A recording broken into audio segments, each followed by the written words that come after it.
All right. We're live? Yeah. So everyone who's in right now, we will be starting in 2 minutes. Thank you for coming.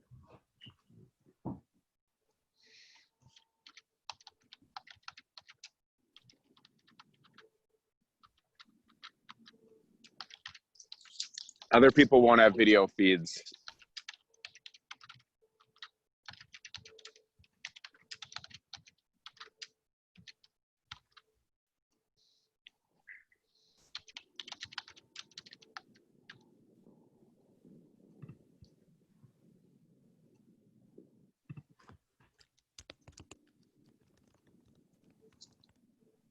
Does it say somewhere if people are?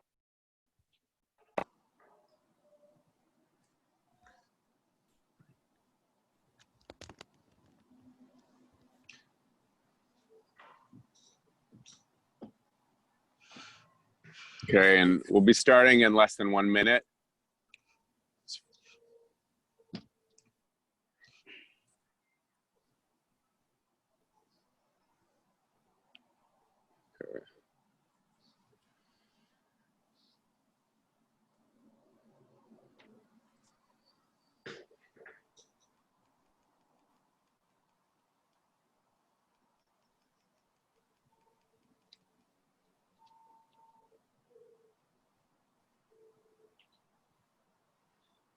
Cool.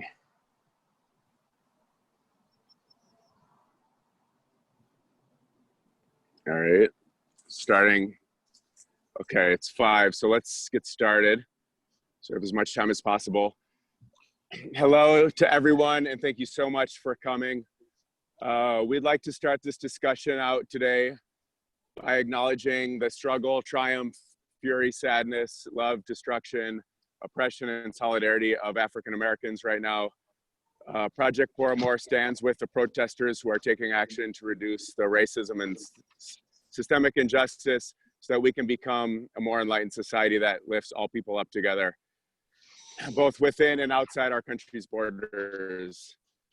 Part of the reason that we organize trips and cultural exchanges with Cuba is because we feel the deep trauma that our government has been imposing on the people of Cuba in various forms for centuries. And we understand that the arts, friendship, dialogue, and cultural exchange are the most effective ways to build bridges that the scientists, civil servants, business people, doctors, teachers, and others will walk on after us. Your participation in our programs, including this discussion that we're about to have with Ricardo, is part of that, and it makes a difference that you're here.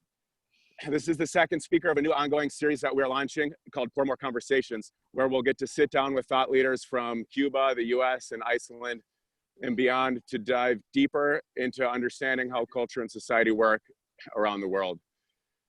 Our next speaker will be the musician and writer Ned Sublet, live from New York City on Thursday, July 2nd at 5 p.m. Pacific time. Ned wrote personally my favorite book about Cuba called Cuba and Its Music that tells the greater story of Cuba through the lens of music, starting from early Spain and African cultures until the Cuban Revolution in 1959. I know actually that a lot of you on this call have read it. So we're very excited to be announcing a list of more luminaries from diverse fields who will be speaking with us throughout the summer and fall.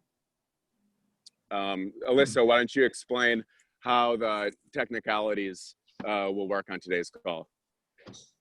Hi, everyone. So today our webinar format is a little bit different than our meeting 2 weeks ago. So today's event will go for 1 hour, same amount of time as last week. Dr. Ricardo Torres will speak for about 20 to 25 minutes, and then we'll open it up for 20 minutes of questions. The difference is this time we'll have a Q&A panel at the bottom of your screen where you can type in any questions throughout the discussion. And we will try our best to filter through and ask them if it goes well. Also, please understand that Ricardo is streaming from Havana, so if it gets a little laggy or if it pauses, we just kind of have to bear with it. The connection might break up. We will be organizing the questions according to the flow of the conversation to cover a broad range of topics and to make sure we give everyone a fair chance to ask their questions. Finally, we recommend that you choose speaker view instead of gallery view when watching the discussion. And I'll hand it over to Al, who will introduce Dr. Ricardo Torres.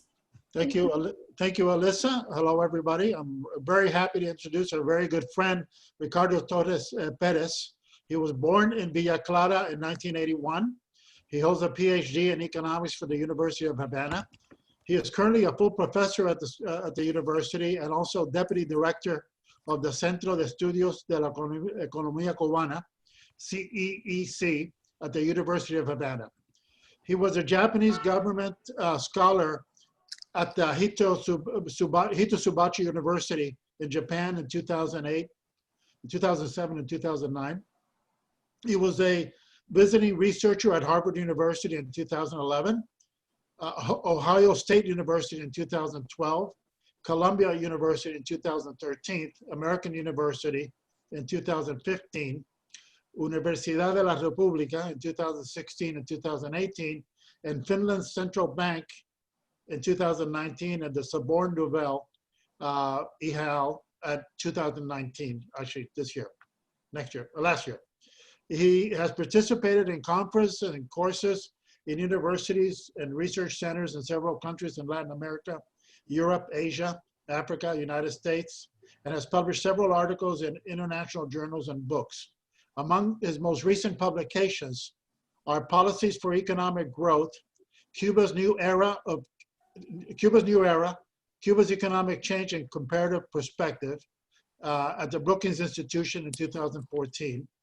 Another book is No More Free Lunch, Reflections of Cuban Economic Reform Process Challenges for Transformation.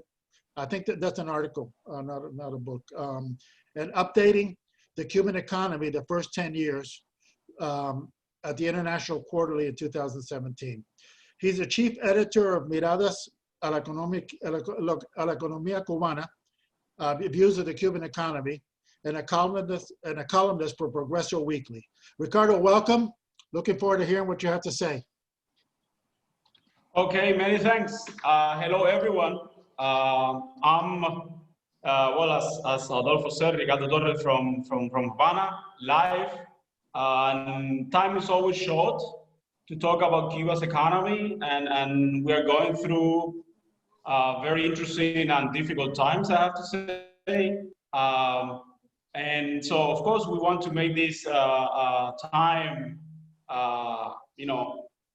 fruitful for you, and hopefully I'll be able to explain the main things going on about the country. And I definitely look forward to your questions so we can expand further on some of the issues that are of interest to you. I've prepared a presentation. Economists, we have we are famous for being a little bit boring sometimes, so excuse me for that. But I think it was important to show you a few numbers and some graphs and then some text.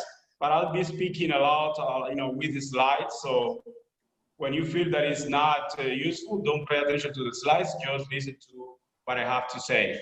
And the presentation is gonna be essentially divided into three main moments. There is a lot to talk about, so I'll be speaking a little bit fast sometimes. First, I'll say a few words about the state of Cuba's economy just before the pandemic started. In Cuba, that was March, essentially. Then, so we'll move to an area that is not necessarily my specialty, but I wanted to say a few things about how the country has dealt with this health emergency. I think it's very interesting the way Cuba has managed to go through that. And then at the very end, we'll say a few words also about what are the main impacts on the economy and what can we expect in the near future in terms of the economic performance of the country, and what does it mean also for what it means for Cuban citizens. Well, Cuba's economy before the pandemic, just before the pandemic. So there you have the first graphs, like, you know, it says many things. Essentially, one is that even when Cuba, you know, has been going through a so-called reform process in the last 10, 12 years, truth is that in terms of overall economic performance, that hasn't been necessarily very encouraging, very good. I think many people settle in the government, but also scholars were expecting a lot more from those changes. But specifically after 2016, you can see that growth has been declining. So there are several elements associated with that, but we can see, you know, a clear indication of that in Cuba's balance of payments. You know, Cuba's financial interaction with the outside world. So we've seen recent indications already in 2018, 2019, that the country was having a hard time meeting payments for its debt and also paying to its providers. So in this other graph, you can see, you know, exports and imports for the country. This is very important to explain everything from growth to shortages of basic goods. And I've identified here 4 factors explaining that kind of dismal performance that we were all definitely very anxious about it. One is that some of our main industries haven't been doing very well in the last 5 years or so. Sugar and nickel can be definitely 2 of them. The second element, very important, is Venezuela's economic collapse. Venezuela became Cuba's main trading partner already in the early 2000s. And so we all know, I hope that all of you are familiar with the situation in Venezuela. Truth is that decline has impacted Cuba in many ways. I don't have time to go into the details. If someone is interested, we can talk a little bit more about that in the Q&A part. The third aspect is US sanctions. This administration has returned to the old practice of trying to produce regime change in Cuba through pressure, isolation, and punishment. And specifically in the last 2 years, we've seen a renewed impetus in those sanctions. As recent as today, the US government was announcing additional steps towards limiting, for instance, remittances to the country.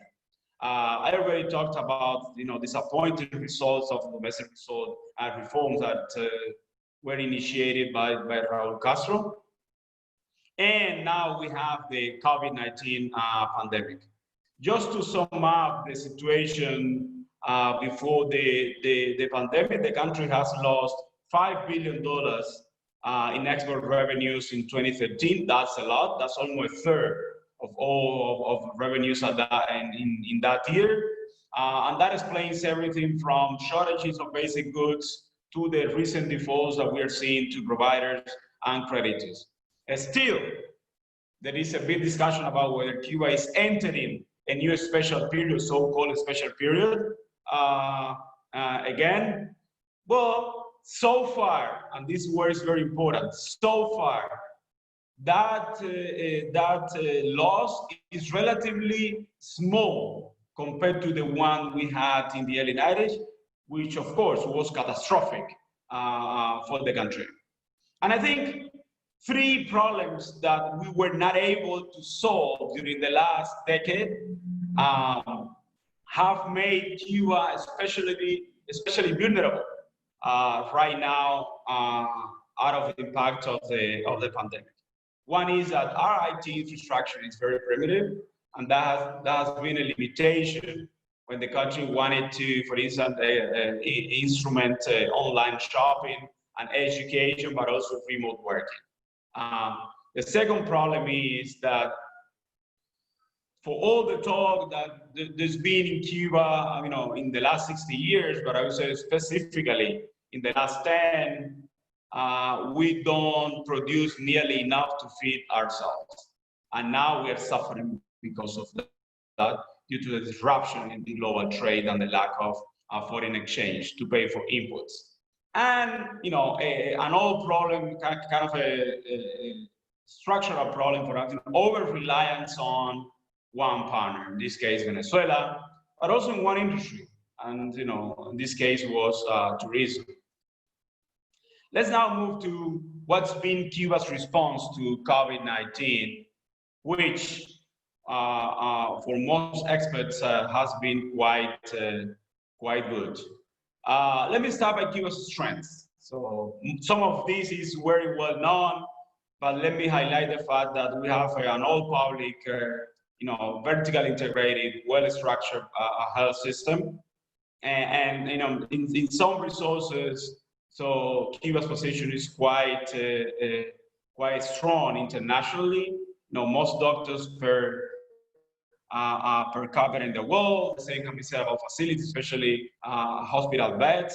And the country has experience dealing with tropical epidemics like dengue, yellow fever. So there is some like kind of indigenous capacity that the country just needed to tap into. Weaknesses. Well, we were very concerned about the lack of resources. As I said, the country doesn't have necessarily a lot of foreign exchange to import needed stuff from tests to medicines or treatment. So that explains why, for instance, testing for the virus was quite limited at the very beginning. Not now. Now we are converging to the world average. You know, here are some of the measures that the government put in place to deal with the health situation, more or less in line with what's been tried in Europe, in China, you know, some of this in the United States as well. I have to say that this is, you know, the overall package, the general package, but in some towns and municipalities, the government has implemented a stricter measures where there's been local outbreaks of the virus. Now, again, as I said, we are doing a lot more testing, and definitely isolation is being a key part of the protocol. And Cuba has a biotech and a pharmaceutical industry which has been, I have to say, very active in these months. So they've provided some quite successful products to help patients go through the virus. This is a very interesting work that has been done by Oxford University in the UK. So they essentially has calculated this so-called stringency index. It essentially measures how strongly governments have responded to the pandemic, including measures in terms of public health, the economic impact, and so on. And so you see the legend, the colors, and you can see that Cuba, you know, is one of the countries that has implemented the most comprehensive set of measures to deal with the pandemic. There is a big discussion about whether that's the primary reason behind its success or not, but I leave it there so you can see where the US and even Europe is in that position in the world. These are some other data just for you to have in mind, you know, which numbers we are talking about in terms of the impact of the virus in Cuba. It's quite low and it's been decreasing in recent weeks. But of course, this is far from over, as we know very well. So the US is not there because it's quite high in the scale. But you can see mostly Latin American countries, and you can see that Cuba is doing very well, you know, compared to its peers in the region. Now let's go back to the economy. You know, what's going on now? So I would say that there are three main transmission channels on the Cuban economy, you know, coming from the impact of the pandemic in the world. Cuba is a small developing economy. It's a very open economy. And so we rely, as we said at the very beginning, we rely a lot on exports to generate foreign cash, to pay our debt and to pay for imports. And so, there's been a disruption in global trade, and some of those products that you see there have been affected. So that means that we are generating essentially less cash out of that. Second is tourism. To international tourism is a key industry in Cuba. It's been like that in the last 30 years. There was a boom during the Obama years. As I said, we may even acknowledge that there has been some kind of over-reliance in Cuba in terms of its dependence on tourism. The country now is essentially closed to foreign visitors. And so we've estimated that every month of closure means that we lose like $140 million. So that may sound like not a lot, but for the size of Cuba's economy, it is a lot. Bear in mind as well that there are lots of private businesses in Cuba that are dependent on tourism. They cater to foreign visitors, and they've been heavily affected. This is a heavy toll on them. So the third thing is remittances. Most of the money comes from the United States, where 85% of Cubans living overseas reside. And unemployment in the US is now quite high and continues rising. And that, of course, will mean that there will be less money in the pockets of those Cubans to be sent to their relatives in the island. So it's a little bit early to say, but that this is something that we have to keep in mind.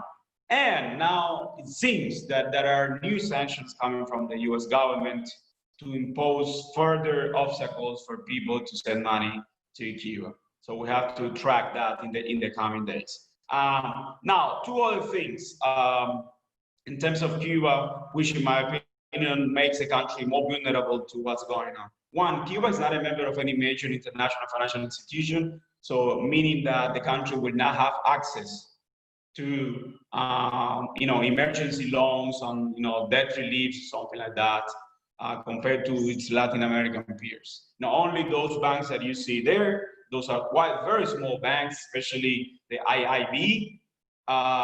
So we have to see what comes out of that, but probably not much for Cuba. Now, when the other aspect is makes this situation quite different from the crisis Cuba went through in the early 90s, is that at that time, Cuba successfully found a new space for it in the international economy, in the world economy. So it was able to, tap into, tourism, remittances, foreign investment, and so on. But that is not available right now. Because essentially all countries are going through this pain, and all of them are going through this simultaneously at the same time. So this is something to keep in mind when we try to think about what can be done in terms of fighting the economic fallout out of the pandemic. And now, what has the government done so far in terms of the economy? Well, many things, but essentially I would mention this four. All non-essential activities are closed, but I have to say that in Cuba, that has meant essentially service activities. Most agricultural manufacturers and utilities are still going on.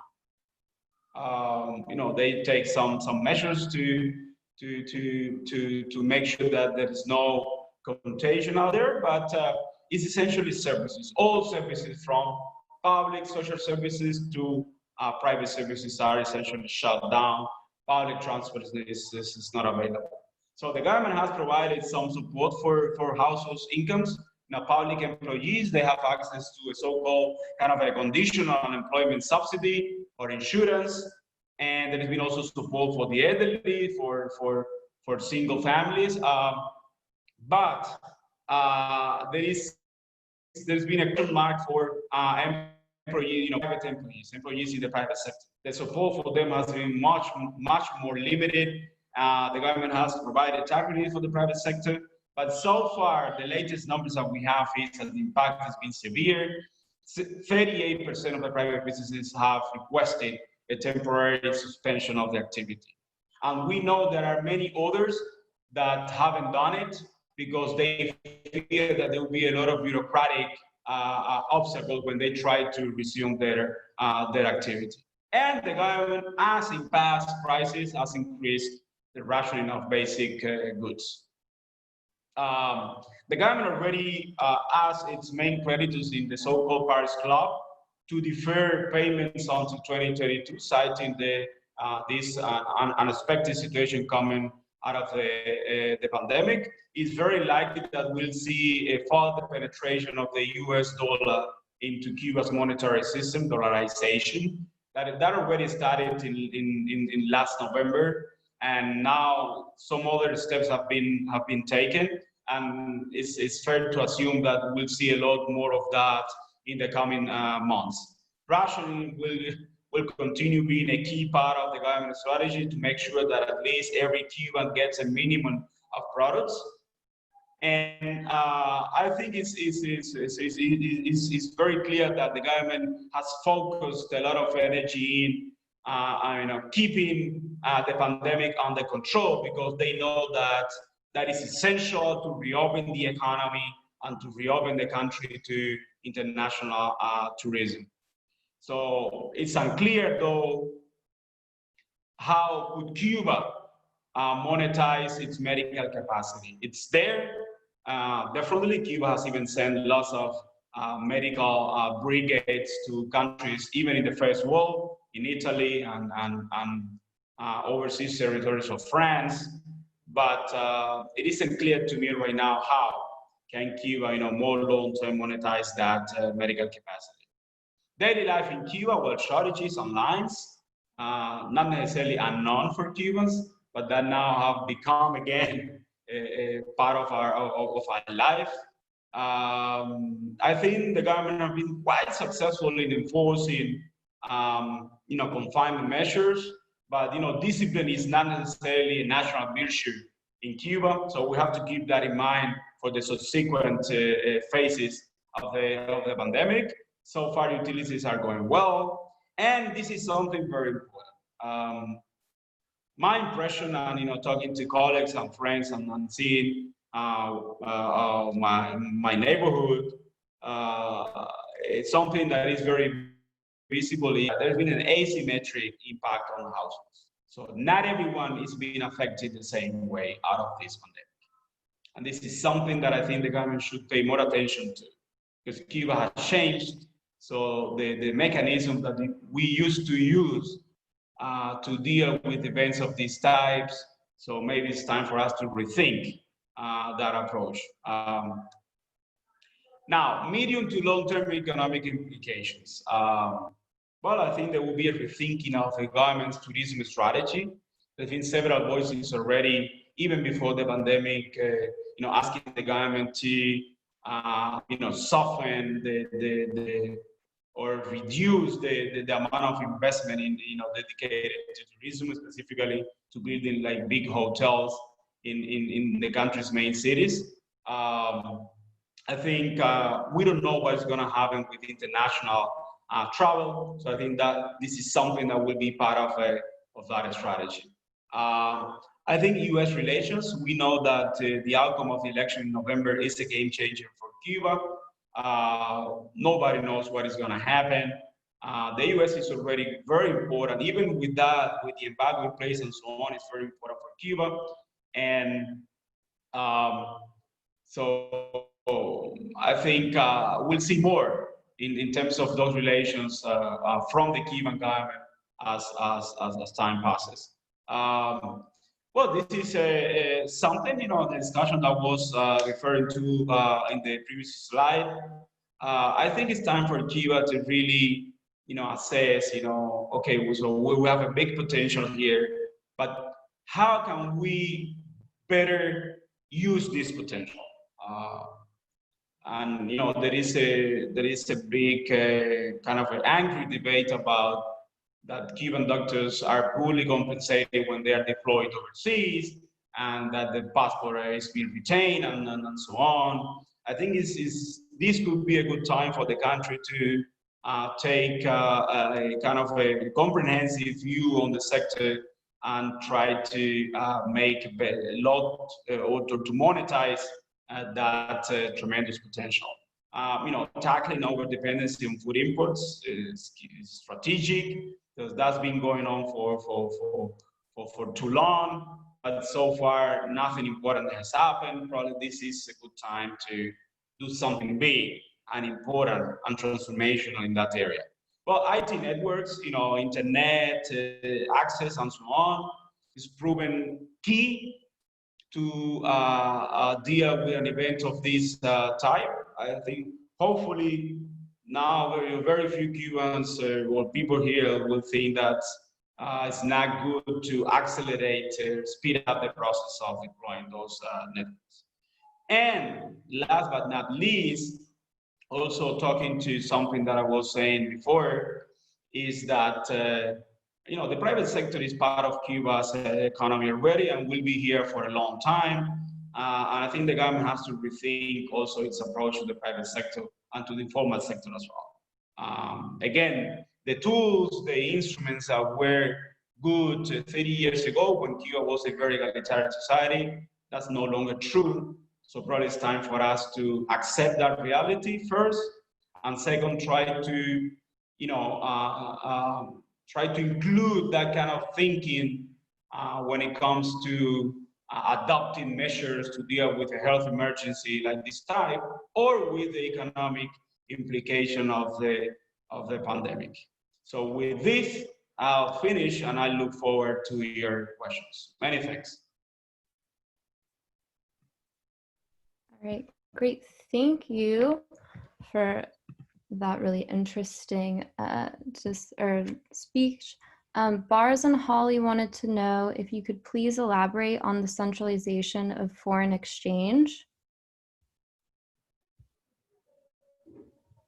Excuse me, can you say that again? I was trying to manipulate the screen. Yeah, Bars and Holly wanted to know if you could elaborate on the centralization of foreign exchange. Okay. Well, what it means is that, essentially Cuba's economy works in a very different way compared to any other market economy.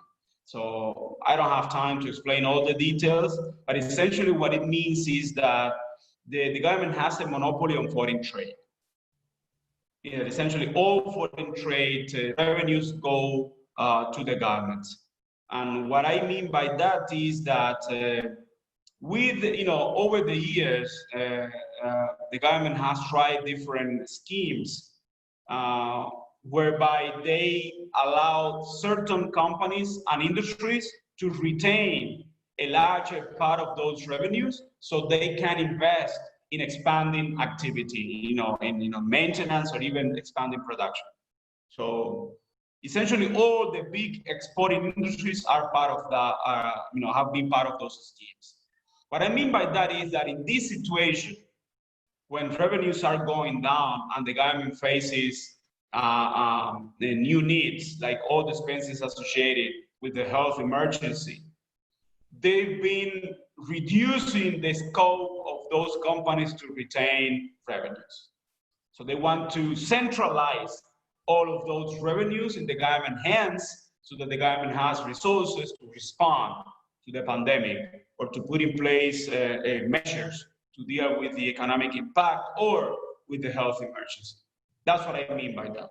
So it's, if we had to use a word, I would say re-centralization of economic activity in the country.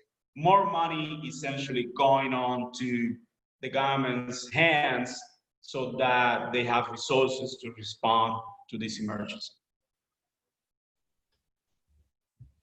Great. And then Scarlett wanted to know, Cuba has great agricultural potential and fertile soil. What has been done towards the revitalization of rural economy? That's another big topic. You know, we could talk for hours about what needs to be done in Cuba's agriculture and why Cuba is essentially unable to produce nearly enough to feed itself.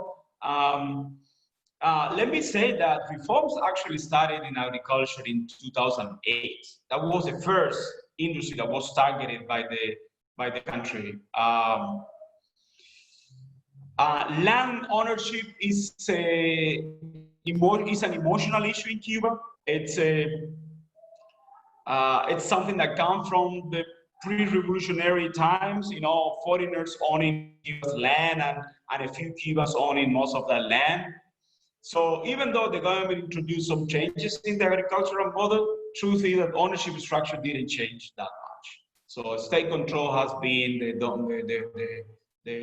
norm there, meaning that over time, we know, at least that's my opinion. Again, let me highlight the fact that this is a very emotional and controversial issue in Cuba. 11 million Cubans have a different opinion about how to reform agriculture. Now, there is one consensus, which is it doesn't work. The way it is today, it doesn't work. So with that limited reform in terms of ownership, I don't think we are going far with this agriculture. That explains why we've been essentially very ineffective at increasing food production. As I said, now this is part of the big discussion in Cuba, and I hope this crisis provides room for those in the government that do want to make changes in the coming months and years. Great. And then Wayne asked, has the Cuban government stated what measures will be put into effect for foreign tourists once the country opens up again? Example, temperature measurements, quarantine, etc. Yeah, well, as I said, for the Cuban government, it's critical to one, keep the pandemic under control within the country so that it can tell the world, you know, we're a safe destination health-wise, which is something that I would say international travelers will be wanting to go to. And I know that they are definitely coming out with very strict protocols for those coming to the country. I don't think, though, that once borders are open for international travelers, there will be a 14 days confinement. I think there will be, you know, there will be maybe doing quick tests at airports, measuring temperature, you know, things like that, making sure where you are at every moment of your visit of the country, who you talk to, who you interact with. I would say it will be something like that. But yes, they are developing those protocols right now as they are preparing to reopen the borders. Great. That's good. Andrew asks, you had said that this will not be as extreme as the special period of the early 90s. Is there any way to quantify how much better this crisis will be in comparison to the special period? And also, you had mentioned the government granting more basics for food. Can you tell us how much more? So can you say that again, the last part? You had mentioned the government granting more basics for food. Can you tell us how much more in terms of basics? Okay, so the first part. So I use an indication, you know, I try to use a number just for people who are not familiar with the situation to have an idea how bad this is compared to, for instance, the situation we went through in the early 90s. And essentially what I used was trade. And I said that from 2013 to 2019, Cuba has lost the equivalent to 28% of its international trade. That's a lot. I mean, for any country losing that amount, it means that economic life will be disrupted in many ways. But the number that we have to compare that with is in the early 90s, much faster Cuba lost 80% of its trade. So from 91 to 94, 80%, 80%. So 28 to 80, well, 28 is bad, as I said, but it still is not a catastrophe, although we are feeling the pain. No doubt about that. I mean, I'm not downplaying here the significance of this crisis.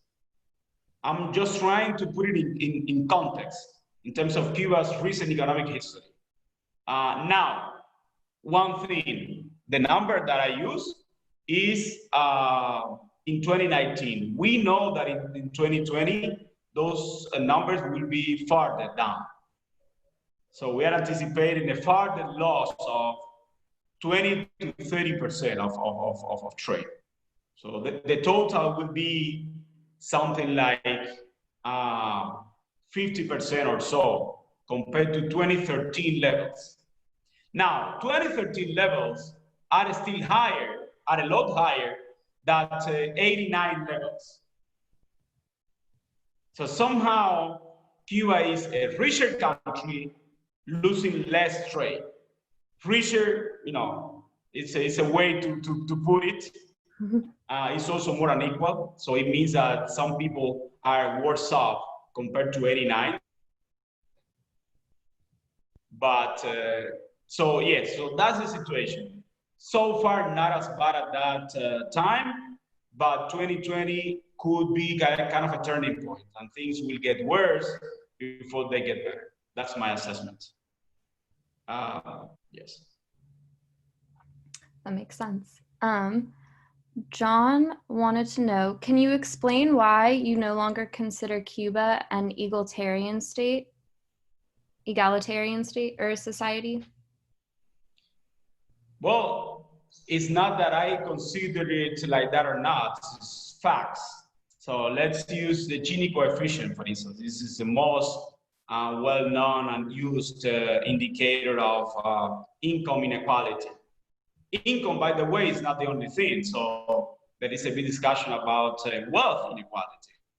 But in terms of income inequality, Cuba's Gini coefficient in 89 was 0.24. And that was more or less like Sweden or Denmark at that time. So very egalitarian by any standard. Right now, we know that Cuba's Gini coefficient is at least 0.45, which, by the way, is very similar to the data of the United States. So yes, inequality has increased. Now, that is a number that we love to use, we economists and all social scientists, but it's also, I can say that, I can tell that by observation. I see it. You know, I'm born and raised in this country. So I've seen its transformation over the last 3 decades. And you can see inequality everywhere. Income inequality and also wealth inequality. So people, for instance, that live in Havana have more chances to have a high income than people that live elsewhere in the country. People that live in some of the few touristic poles, their income is as a norm higher than it is than otherwise. People that live in main big urban centers are usually better off than otherwise. And this is not necessarily good to say, it's not pleasant for me to say, but sometimes also women are at a disadvantage and people with black skin are also at a disadvantage, especially when it comes to some occupations. And we see that also, I mean, for those who have been to Havana, you can see that very clearly also in terms of the neighborhoods in the city, that inequality. There are big differences now, are very visible, I mean, in terms of that. So yes, well, Cuba is no longer what it used to be in terms of income equality. Wow. Interesting stuff. Okay, Scarlett has a follow-up question. Part of the agricultural crisis is part of a long debate in Cuba between La Cuba Chica and La Cuba Grande dating back from the 19th century. The Reforma Agraria in the early 60s tried to address that, but the great effort to have 10 million tons of sugar produced ended that. So if we could follow up, maybe give your opinion on that. As I said, agrarian reform is a topic of heated debate in Cuba. And let me say what I think the agrarian reform in the early 60s accomplished and what they did not. One key problem that was in policymakers at that time is that whatever problem we had in terms of agriculture and food production was coming from the fact that land was heavily concentrated in few private hands, including foreigners. That was like the headline. We have to fight that. Again, land is concentrated in few hands, private hands, and also foreign hands. So we have to break away from that. And they did with the two agrarian reforms in 61 and 63. Now, changing ownership from private to state, from foreign to Cuban, did not solve the problem. The problem is much deeper.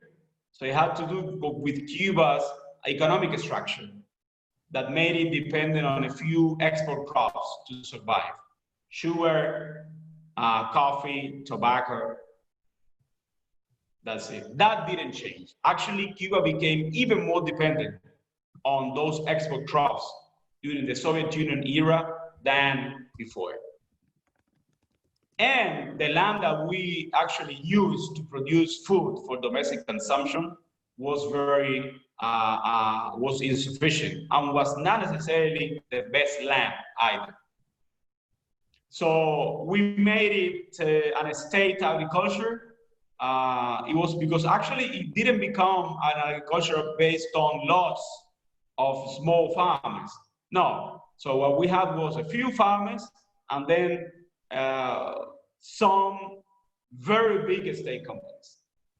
That agricultural system proved that it was not very efficient, and the catastrophe came when the Soviet Union collapsed in the early 90s. So I would say that now Cuba's agriculture is more sustainable than it was 30 years ago, but it's still a long way to go in terms of reforms. What I've been able to see and read throughout my academic career tells me that we may like it or not, but collectivize and state agriculture was efficient and didn't solve the problems in any of the countries that it was trying. So I think it's time for Cuba to really come out with a different model in that regard. All right, and then, okay, Janet wants to know, will you please summarize the factors that have caused Cuba to become less egalitarian?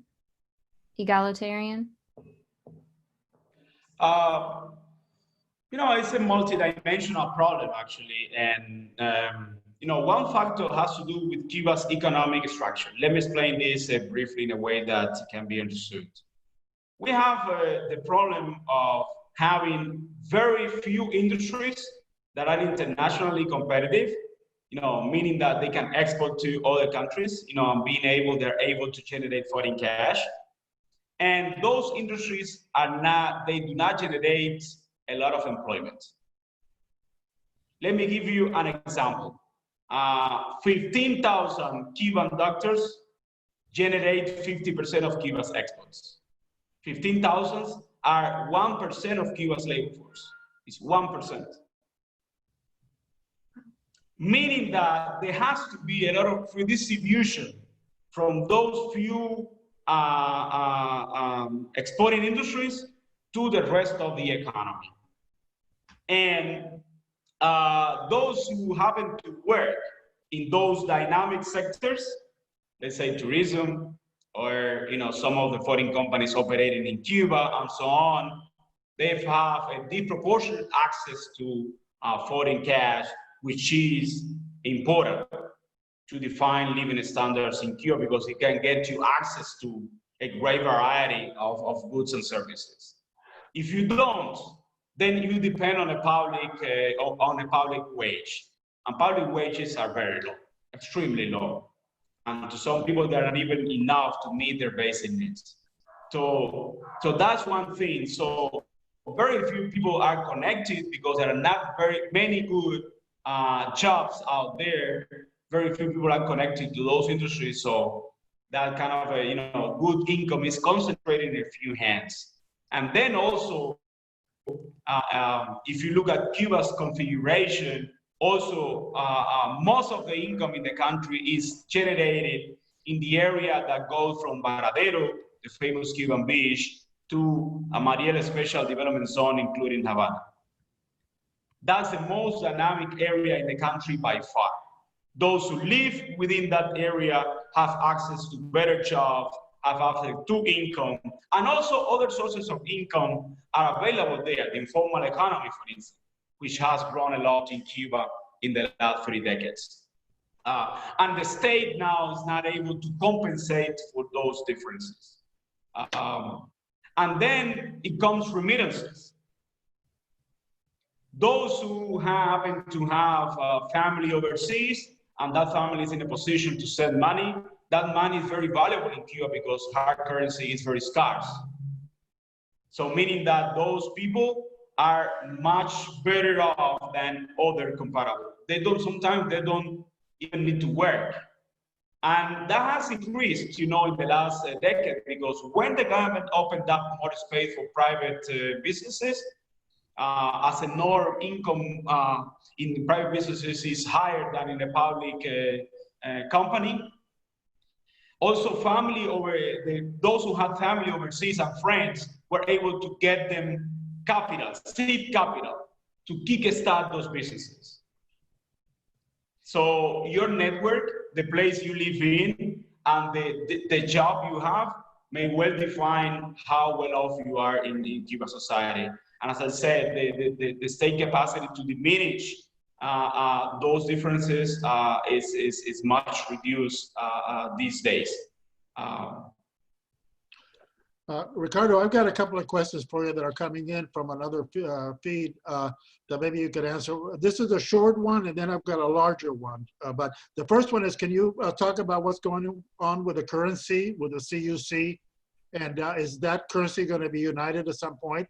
And related to that question, somebody else asked, why is it so hard to get $1 and $3 bills in Cuba for the CEEC? Why is it always 20s and 50s and 100s?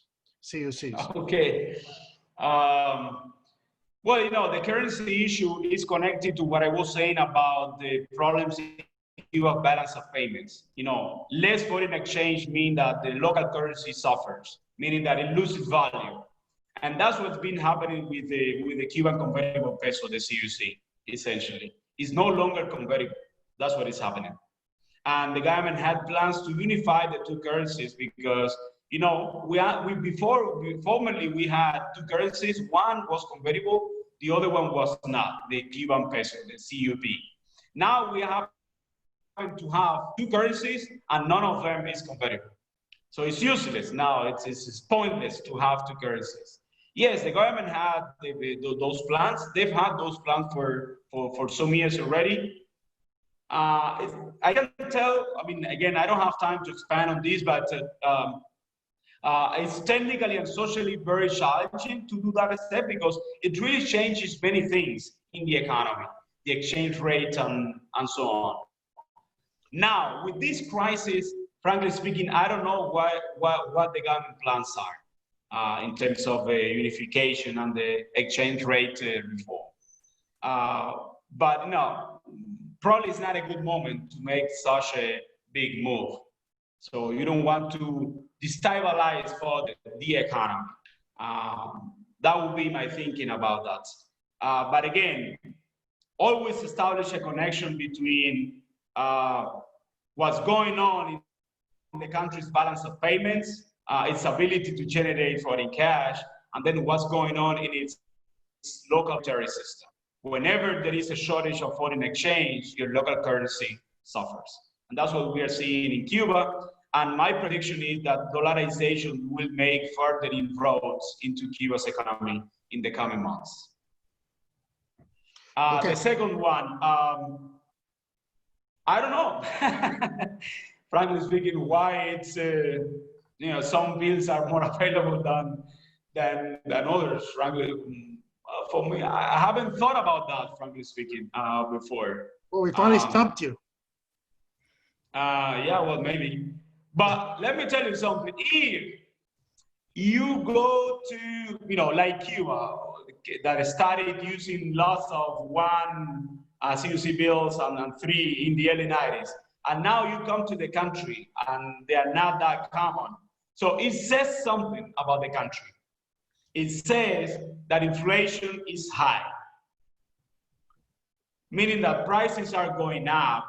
So you don't need any more like those notes, that you need higher notes, like 10, 20, 50 or something to pay. So it says something about what's going on in the country as well. And yes, we can see that inflation is here. I mean, specifically for some products. Yeah. Ricardo, what do you think is the vision for Cuba in the future? If you could do that in 3 minutes, but what would you say is what's percolating in Cuba about what the future is going to be in Cuba at this point? Well, there is a lot of anxiety in the country. I can see that in my fellow citizens. People are a little bit concerned about what's going on with the country and what can we expect in the coming months. In a way, it is sad. At the same time, there is a debate about what the government needs to do to tackle this situation and provide a way out for the country. And some of us that participate in that debate, not only as a citizen, but also as scholars, we are definitely trying to do a lot in terms of putting out there the notion that Cuba's problems are mostly structural and homemade. So we need to stop blaming the entire world, the United States, for all of our troubles, and put a lot more energy and attention to what we can do domestically. So that would be it. Let me say 2 or 3 final things. One is difficult times lie ahead of Cuba. The coming year will be a test for the government and for the Cuban people. A lot of that will depend on the outcome of the election, number 2. The election in the United States, I mean. Number 3, I hope that with a government, or at least most in the government right now that are not part of the historical generation, this crisis will create enough room to take bold steps to fundamentally reform Cuba's economy, to make it more viable, to make it more sustainable, to make it more self-sufficient, and also to make Cuba using a lot more what it has, which is brains, people's energy and talent.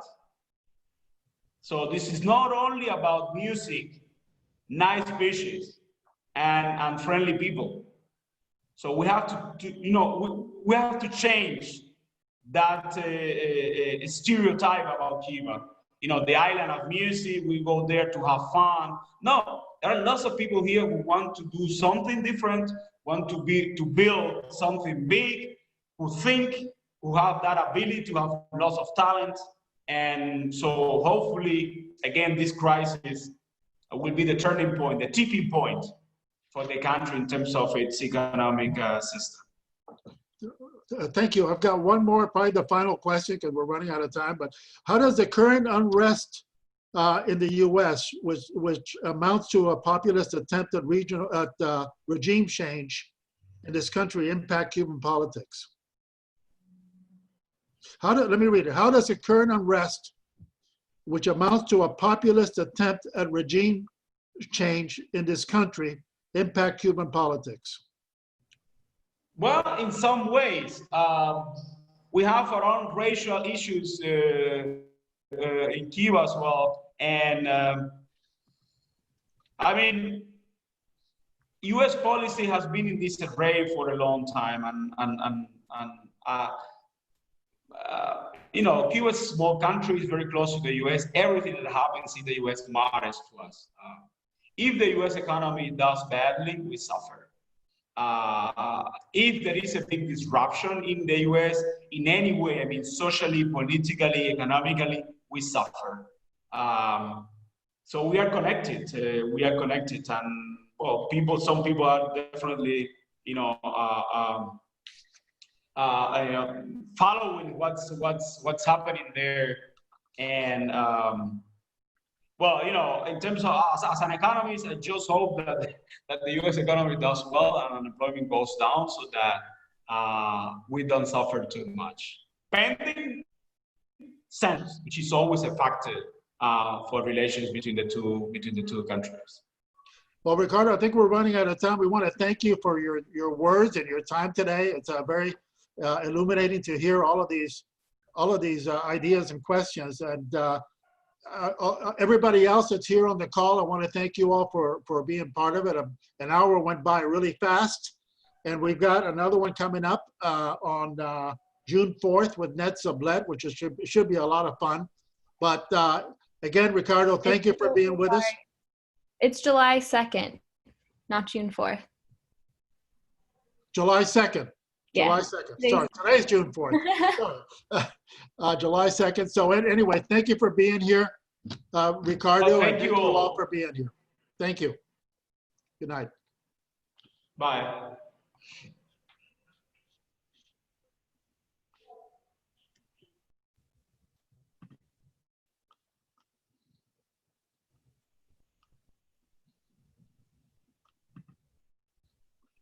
Has everybody left the meeting? I think so.